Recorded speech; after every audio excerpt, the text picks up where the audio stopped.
Voilà, Président, maintenant nous enregistrons cette interview. Un grand merci, Président. Vous êtes donc le président de la Fédération départementale des chasseurs de l'Ariège.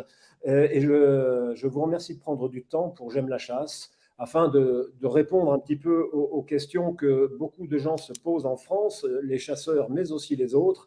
Il s'agit bien entendu de l'affaire de ce chasseur attaqué par une ours et qui a dû se défendre et qui a tué cet ours. Bon, tempête médiatique, tempête judiciaire, une interview, à mon avis, qui permettra de remettre, comme on dit, l'église au milieu du village. Président, bonjour et encore merci. Bonjour, et bonjour à vos lecteurs et à vos auditeurs. Voilà, donc l'affaire de l'ours. L'affaire de l'ours, on en parle beaucoup, ça fait la une de la presse. Nous avons l'habitude d'être au centre des attentions d'une certaine presse depuis quelques années maintenant. Mais ce qui a été plus surprenant quand même dans cette affaire, c'est l'emballement judiciaire. On a une substitut du procureur à Foix, il me semble, Madame Philippi, qui est peut-être allée un peu vite en besogne. Je ne sais pas ce que vous en pensez. Alors évidemment, tout le monde dit le chasseur n'avait pas à être là, c'est une réserve. Les opposants à la chasse, les animalistes, les antispécistes sont vraiment en dessous de tout et souhaiteraient plus la mort du chasseur que celle de l'ours. Pas de surprise. Ce qui est quand même surprenant, c'est ce qui se passe avec la justice. Est-ce que vous auriez quelques mots à ce sujet, Président? Oui, écoutez, je ne critiquerai pas, la décision de Madame le substitut, il est tout à fait normal qu'elle dise effectivement qu'elle nomme un juge d'instruction et qu'une enquête va être menée. C'est tout à fait légitime. Mais une certaine presse, ou la totalité de la presse, s'est immédiatement précipitée sur les propos et a interprété les propos de la substitut comme déjà un acte de culpabilité.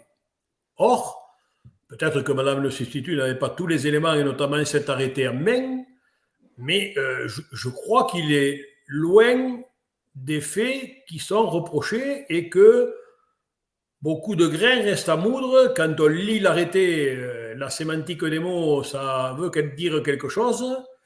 Et je reprendrai l'arrêté général où il est dit « La chasse au sanglier abattu à l'affût ou à l'approche est autorisée tous les jours dans la réserve de chasse et de faune sauvage du Mont-Vallier. » Donc, la réponse à la question de la chasse en réserve est réglée.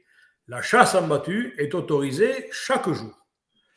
Exactement. Après, je me permets de vous interrompre parce que la procureure, la substitut du procureur de Foix, soulève deux points. Dans un premier temps, destruction d'une espèce protégée et dans un deuxième temps, chasse sur le territoire d'autrui sans autorisation. Donc là, il semble que le deuxième chef d'accusation, on va dire, ne soit pas valable, puisque l'arrêté préfectoral précise bien que la chasse en battue à l'affût ou à l'approche est autorisée tous les jours sur ce territoire, il me semble. Tout à fait, tout à fait. Alors, quid de l'affaire de destruction d'espèces protégées? Là, en effet, l'ours est protégé, un ours a été tué. Le problème, ce sont les circonstances qui vont déterminer si oui ou non cette destruction d'espèces protégées est passible d'une peine ou non.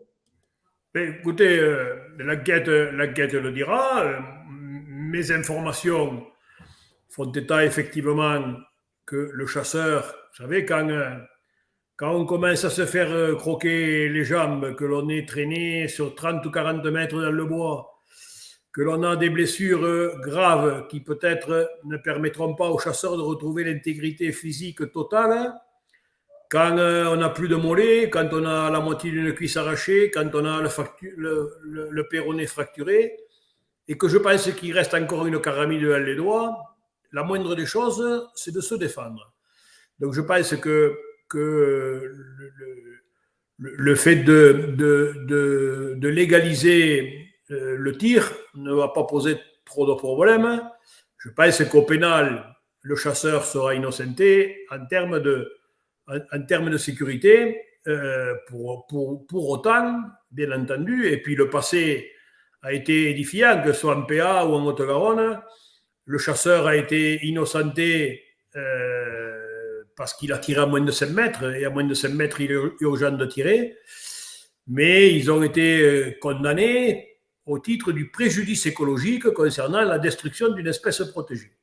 Le chasseur aujourd'hui est victime, demain, il sera coupable. Voilà. Donc, mais ce qui est important et que l'enquête va démontrer, et il ne convient pas de se précipiter à la fois pour les uns et pour les autres, c'est les conditions, le tir, et ensuite voir sur le terrain dans quelles circonstances cet ours a été abattu.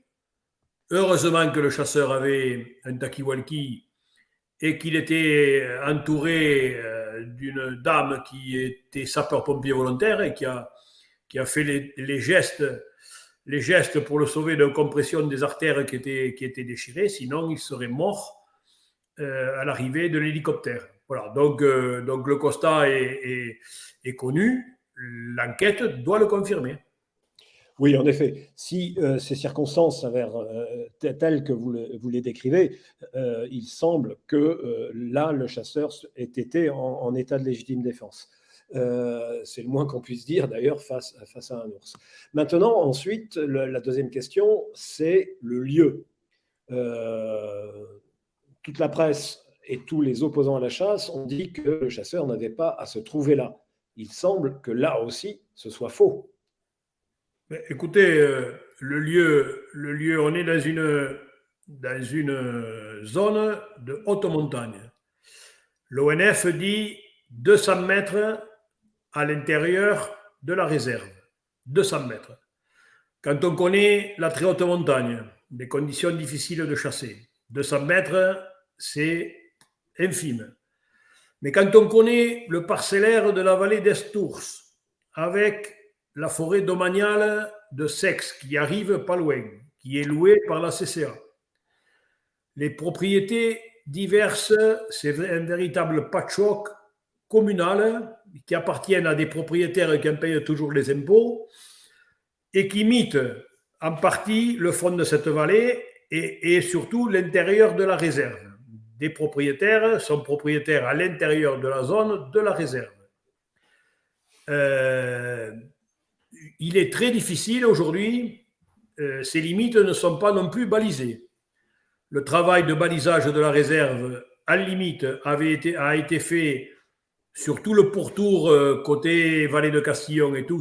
Il y a des pictogrammes partout sur les arbres et dans les roches.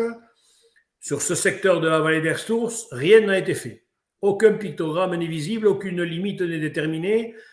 Le parcellaire communal s'insère dans la réserve et vous pouvez faire 100 mètres d'un côté, être dans la réserve, 100 mètres de l'autre côté, être dans le communal, repasser dans le communal, à savoir que le président de la CCA même est propriétaire dessus, et qu'il est très difficile de dire où on est.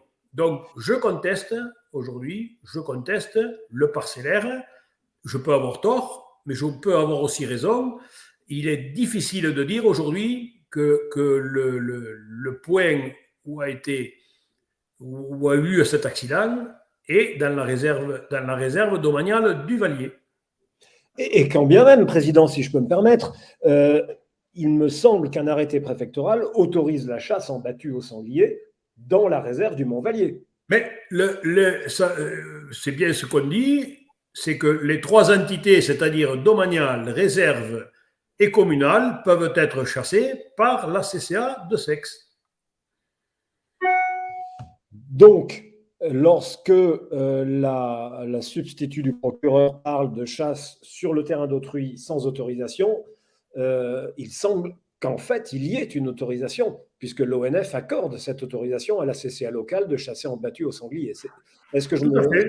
Voilà. Tout à fait. L'analyse est excellente et bon, la substitut du procureur n'a pas dû sûrement avoir connaissance de cet arrêté. Certains aussi rajoutent le fait que des gardes assermentés de l'ONF doivent accompagner les chasseurs lorsqu'il y a chasse sur le territoire de cette réserve. Mais il me semble aussi que ça ne concerne que les chasses à l'approche. C'est ça, donc voilà, il y a une ambiguïté du document, mais moi le document, je le lis comme il est écrit, hein, c'est ma Bible, dorénavant, et la Bible de tout le monde. Donc l'ONF a, dans la réserve nationale du Vallier, un plan de chasse de 33 isards. De 33 isards qu'ils vendent, et donc ils se doivent effectivement, dans ce cadre bien précis, d'accompagner avec des agents assermentés le client qui vient tirer un isard dans la réserve du Vallier. Ils ont la possibilité également, en cas de rencontre avec un sanglier, de pouvoir le prélever. Jusque-là, on est parfaitement d'accord, mais ce premier article est très bien écrit, la présence d'un agent assermenté.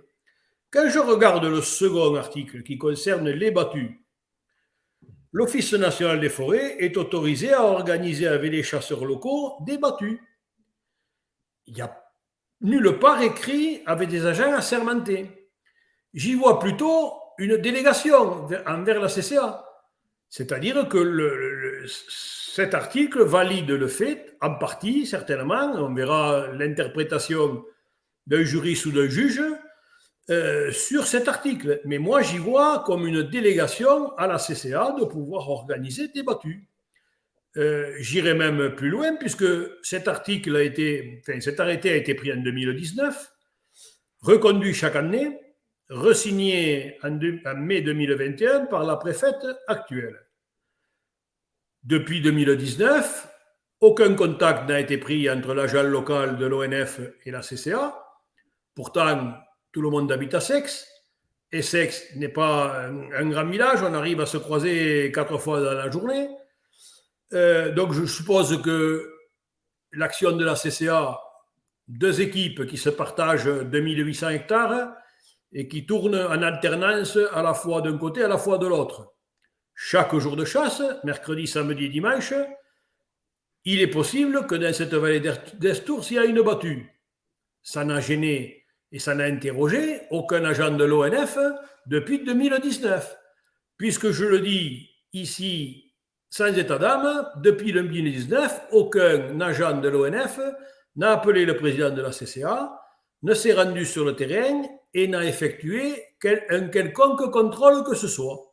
Donc j'ai l'impression que la délégation était de fait et que ça se passait tout à fait naturellement. Les sangliers étaient régulés, tout le monde était content et il n'y avait pas de problème. Celui qui peut lire cet article différemment, à mon avis, il peut se gratter la tête parce que je ne pense pas qu'on puisse le lire différemment. Donc, en effet, Président, il y aurait délégation de fait pour l'organisation de ces battues au sanglier par la CCA du village de Seix. Je crois en effet que là, les choses, grâce à vous, sont beaucoup plus claires. Je vous remercie, Président, d'avoir répondu à nos questions. Je ne veux pas terminer cette interview sans souhaiter un prompt rétablissement aux chasseurs attaqués par l'ours. Et puis beaucoup de courage à lui parce que je pense qu'il aura un long chemin à faire avant, compte tenu de la gravité de l'attaque, avant de pouvoir parcourir à nouveau ces belles montagnes de l'Ariège. Bon. Un dernier mot peut-être, Président? Oui, comme vous, oui, aujourd'hui, ma principale attente est que les chasseurs retrouvent son intégrité physique. Et puis, je voudrais dénoncer les propos de Ferrus, dit partout, sur toutes les chaînes, qu'il se préoccupe davantage de la vie de 2 oursons que de la santé du chasseur. C'est édifiant, consternant, et ça montre à quel point on a affaire à des intégristes peu soucieux de la vie humaine. Président, merci. Ces derniers mots sont en effet nécessaires et il faut se rappeler que parfois, il y a une inversion des valeurs absolument scandaleuse chez certains. Président, je vous remercie d'avoir pris un moment pour répondre à nos questions, d'avoir remis l'église au milieu du village. C'était important face au déferlement de propagande et de contre-vérité qui nous abreuvent en ce moment. Encore une fois, un grand merci, Président. Merci à vous. Bonne soirée à tous vos auditeurs et à vos lecteurs.